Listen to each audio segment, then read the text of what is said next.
Crafting language. How English words take shape. Hello, language learners.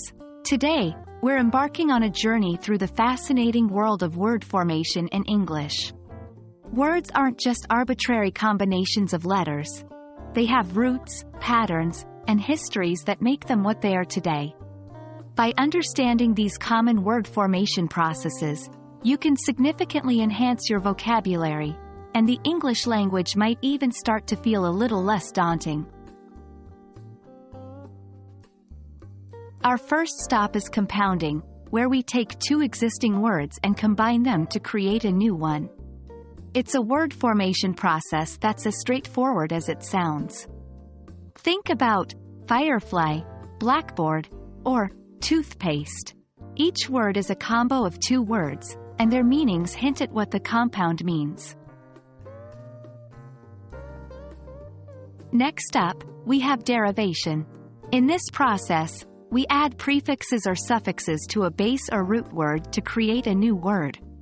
For instance, the word unhappy is formed by adding the prefix un to the base word happy, implying the opposite. Likewise, happiness is formed by attaching the suffix ness to happy, turning it into a noun. Conversion, also known as zero derivation, is a fascinating process where a word changes its part of speech without any visible alterations.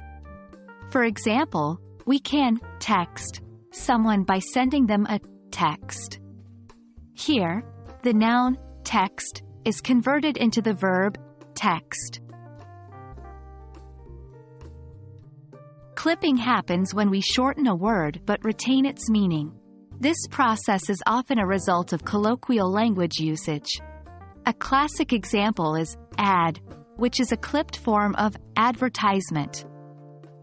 Other examples include info, from information, or gym, from gymnasium. Last but not least, we have blending. This process involves taking parts of two different words and combining them to make a new one.